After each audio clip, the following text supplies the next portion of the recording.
안녕하세요, 지라르입니다. 오늘은 3월에 읽은 책을 공유하려고 카메라 앞에 기어 나왔습니다.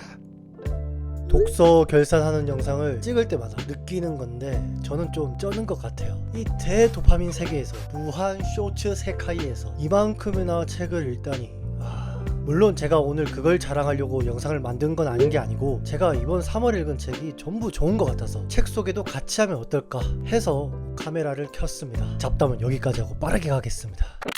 3월에 읽은 책 중 첫 번째 소개할 책은 톨스토이의 이반 일리치의 죽음. 책 제목 그대로 이 소설은 이반 일리치라는 인물이 죽어가는 과정을 책 전반을 걸쳐 이야기가 됩니다. 이반 일리치는 말하자면 소위 정상적인 삶을 살아왔다고 말할 수 있는 인물입니다. 법관으로서 출세했고 좋은 집에서 살고 사회적으로도 인정을 받고 그런 인물이죠. 하지만 그의 삶은 남들에게 어떻게 볼까라는 것을 신경 쓰며 살아온 삶이라고도 볼 수도 있어요. 어떻게 보면 불행을 외면하고 도피한 삶이기도 했습니다. 그는 결혼은 했지만 아내와의 갈등으로 인해 일에 더 몰두합니다. 그의 일, 판사라는 직업이 어쩌면 피신처였던 거죠. 그러던 어느 날 이반에게 치명적인 병이 찾아옵니다. 그 병은 치료도 할 수 없으면서 아주 천천히 서서히 고통을 주면서 이반을 무너뜨립니다. 가족과 동료들은 그를 진심으로 위로하지 못하고 오히려 불편해하고 피하려고 합니다. 그 와중에 유일하게 그의 죽음을 정직하게 마주한 인물은 하인 게리심입니다. 이 책의 가장 강렬한 지점은 바로 이 고통 속에서 이반이 삶의 진실을 발견하는 순간입니다. 그는 스스로에게 묻기 시작합니다. 내가 살아온 삶은 진실했는가? 나는 그저 남들이 옳다고 한 삶을 따라한 게 아닐까? 죽음을 앞두고 그는 그의 삶을 처음으로 돌아보게 됩니다. 이 책을 읽으면서 저는 가주오 이시구로의 남아있는 나날이 떠올랐어요. 그 책의 주인공 스티븐스 역시 자기 삶에 자부심을 가지고 살아온 인물이에요. 그는 평생 집사로 일하며 자신의 역할에 최선을 다했고 그 속에서 존엄을 지켜온 인물입니다.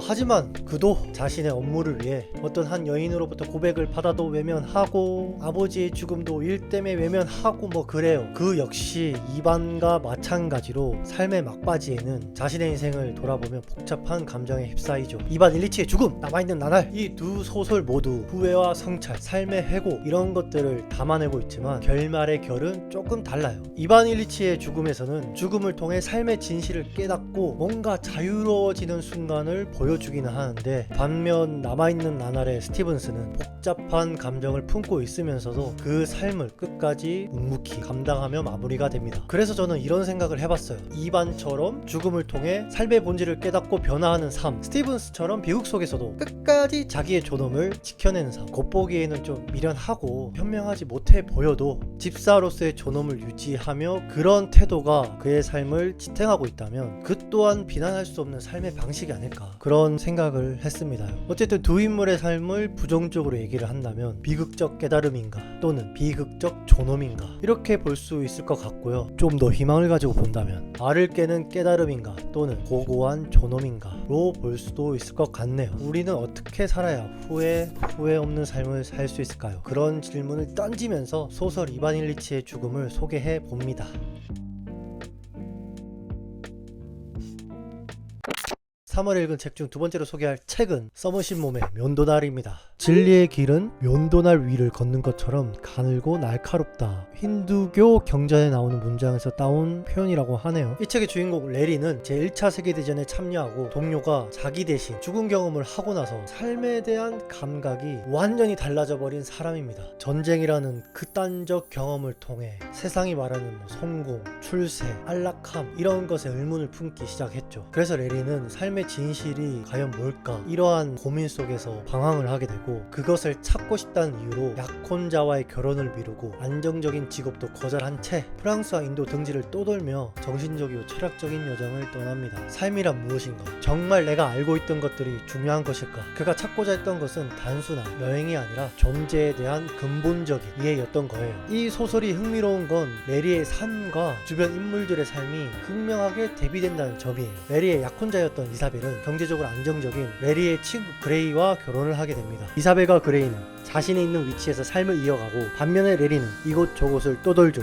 그래서 이 책은 레리와 다른 이들의 삶을 비교해가며 읽을 맛이 나는 소설입니다. 저는 레리 자체가 궁금했어요. 중간중간에 다른 인물들이 나오긴 하는데 그때마다 레리의 이야기가 좀 빨리 나왔으면 했었고, 레리가 등장을 할 때마다 또 어떤 이야기를 해줄까 이거를 기대하면서 읽었어요. 그래서 이 책은 저에게 레리에 대한 매력은 도대체 무엇이었을까 이런 거를 고민하게 했던 책이었습니다. 어쨌든 일상의 이탈이라고 볼 수 있으면서도 내면의 중심을 향한 여행과 귀환, 그리고 살아가다 삶의 진실에 대한 궁금증을 강렬하게 느끼는 순간 당신은 어떻게 답을 찾을 것인가, 이런 질문을 던지면서 이 책의 소개를 마무리해 볼게요. 세 번째 책은 프로젝트 헤일 메리입니다. 앞에 소개한 두 책은 살짝 고리타분한 이야기를 담은 책으로 느껴질 수 있는데, 물론 그 두 책도 괜찮은 책입니다. 어쨌든 프로젝트 헤일 메리는 과학, 생존, 그리고 정말 예상치 못한 국경을 초월하는 걸 넘어, 인종을 초월하는 걸 넘어, 그냥 지구를 초월한 우정을 이야기를 합니다. 아, 궁금하죠? 페이지가 넘어갈수록 흡입력이 굉장히 강해지고 감동까지 챙겨갈 수 있는 그런 책입니다. 간단하게 줄거리를 이야기를 하면 주인공은 그레이스. 그는 아무런 기억 없이 외딴 우주선에서 깨어납니다. 뭐야 이거? 뭐야 이거? 뭔데 여기? 요 우주가 뭐 병원이가 뭔데 어딘데. 하지만 곧 조금씩 기억을 되찾아가며 하나둘씩 문제를 해결해 나가는데, 이런 형식이 흡사 추리소설 같은 느낌을 줍니다. 그는 기억을 되찾아가면서 마침내 인류를 구하기 위한 마지막 임무 프로젝트 헤일 메리의 일원이었다는 것을 알게 됩니다. 지구는 지금 태양의 에너지를 흡수하는 미지의 생명체 아스트로파즈에 의해 서서히 얼어 죽어가고 있어요. 지구 온난화가 아닌 지구 냉난화. 그레이스는 그 생명체의 비밀을 찾고 그 비밀을 통해 해결책을 찾아서 그 해결책을 구해오는 것, 그게 바로 프로젝트 헤일 메리의 임무였습니다. 얘기만 들어도 재밌지 않겠습니까? 제가 이걸로 팟캐스트를 녹음했었는데 같이 참여했던 분들이 전부 이 책을 다 극찬하고 가셨어요. 그만큼 최소한 재미는 보장되는 그런 책입니다. 당신은 누군가를 구하기 위해 어디까지 할 수 있습니까? 진심은 언어를 넘어 설 수 있을까? 이 소설은 과학 소설이면서 철학적이면서도 굉장히 감정적인 소설입니다. 이번에 소개할 책은 프랭크 허버트의 듄입니다. 사실 이 책을 처음 접하게 된 건 영화 때문이었어요. 아, 영화 속 장대한 그 세계관 나도 알고 싶다 해서 이 세계관을 공부하게 됐고 책도 읽게 됐어요. 뭐 세계의 구조, 문화, 문명, 정치, 경제 이런 것들이 너무 촘촘하게 짜여 있어서 뭐 이건 하나의 이야기라기보다 진짜 우주 하나를 만든 게 아닐까 싶었고요. 자연스럽게 원작 소설에 손을 댔고 읽다 보니 정말 인류사를 공부한다는 느낌도 있었어요. 소설은 제가 지금 2권을 읽고 있고요. 영화 내용은 듄 1, 2편이 소설 1권까지의 내용입니다. 이 책의 세계관을 간단히 소개하자면 할 얘기가 너무 많은데 진짜 간단하게 얘기를 할게요. 먼 미래 과학은 극도로 발달합니다. 이 과학이 행성과 행성 사이를 굉장히 빠르게 왔다 갔다 할 정도로 발달했어요. 하지만 그 과학 기술에 대해 불안감을 느끼는 사람들도 있었습니다. 언젠가 기계가 인류를 지배하게 되는 게 아닐까? 그래서 결국 기계를 향한 전면적인 저항 운동이 일어납니다. 이 세계관 속 역사적인 사건, 버틀레리안 지하드, 반기계주의 전쟁입니다. 이 전쟁 이후 인간들은 AI는 물론 컴퓨터, 계산기, 자동화 기계, 닌텐도, 플레이스테이션 같은 것들을 다 파괴해 버려요. 근데 여기서 문제가 생깁니다. 그 전까지 행성과 행성 사이에 이동을 할 때 복잡한 우주 항로의 계산을 컴퓨터가 실시간으로 연산을 해줬단 말이죠. 근데 그 모든 시스템이 날아가 버리면 우주 여행은 끝나는 겁니다. 모든 행성은 우주의 외딴 섬처럼 고립되어 버렸죠. 그 위기의 순간 어느 한 조직이 나타납니다. 이름하여 미스틱 마리너. 이 조직은 기계 대신 인간의 예지력을 이용한 항법수를 개발하게 됩니다. 컴퓨터가 있으면 또다시 지하드가 일어날 테니까 그 기능을 인간 스스로가 감당하게 만드는 거죠. 결국 우주를 항해할 수 있는 초인적인 존재들, 항법사들이 탄생합니다. 그래서 미스틱 마리너들은 새롭게 개발한 이 항해술을 가지고 코리노 가문에게 제안을 합니다. 우리가 이 항법술로 무역 도와줄게요. 독점 계약 하실? 형제는 오케이를 외치고 이 경제적 이익을 배분하기 위해 추암공사라는 연합체가 생깁니다. 귀족 가문들도 이 추암공사의 지분을 가지게 되지만 황제가 가장 많은 지분을 가져요. 이때부터 공식적으로 우주 항해가 공인되고 연호도 새롭게 바뀝니다. 기존 서기에서 길드력으로 넘어가며 Before Guild, BG, After Guild, AG 체제가 시작이 됩니다. 그리고 소설과 영화의 주인공 폴 아트레디스는 AG 1175년에 태어나게 됩니다. 세계관이 어마어마하지 않습니까? 그러면